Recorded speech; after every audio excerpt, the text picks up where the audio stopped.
Hello বন্ধুরা, আমার ছোট্ট মিনি ব্লগে জানাই তোমাদেরকে অনেক অনেক স্বাগত। আর আমি সুস্মিতা, তোমাদেরকে সকলকে জানাই গুড মর্নিং। তো আজকে হচ্ছে মঙ্গলবার, এখন বাজে 8টা। তো আমি এখন রান্না বসিয়ে দিয়েছি আর এখন রান্নাঘর থেকে কথা বলছি। আর একদিকে রান্না হয়ে গেছে, তো ওইদিকে কি বলতো উনানটা নামিয়ে দিয়েছি, কারণ ওখানে দুধ জল দেওয়া হয়েছিল, তো দুধটা পড়ে গেছিলো।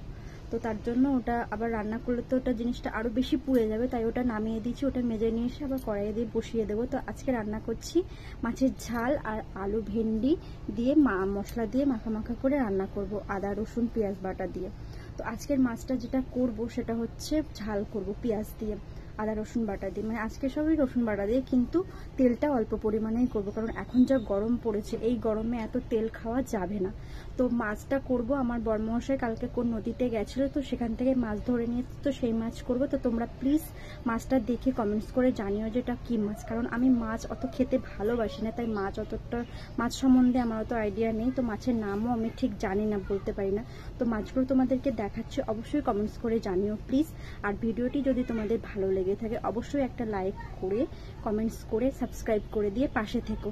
তো দেখতে থাকো তোমরা ভিডিওটা, অবশ্যই তোমাদের ভালো লাগে, ক্লিক না করে প্লিজ প্লিজ পাশে থেকো, সাপোর্ট করো আর ভিডিওটা দেখতে থাকো। তো বন্ধুরা বলো এগুলো কি মাছ? আমি তো অতটা বুঝতে পারছি না, তবুও যতটা জানি মনে হচ্ছে ওগুলো দুটো বাটা আর তেলাপিয়া আছে, মনে হয় পোনার বাচ্চা আছে নাকি, বলতে পারছি না। তোমরা প্লিজ কমেন্টস করে জানিও। তো আমি ওটা ঝাল ঝাল করে করব, তেল মশলা দিয়ে পেঁয়াজ দিয়ে আর অল্প তেল দিয়ে রান্না করছি আজকে। তো আমার মাছের ঝোল প্রায় কমপ্লিট হয়ে গেছে, মানে মাছের ঝোল নামিয়ে দিয়েছি। তো এরপরে ভেন্ডি আলুটা বসিয়ে দিলাম। তো কেমন লাগলো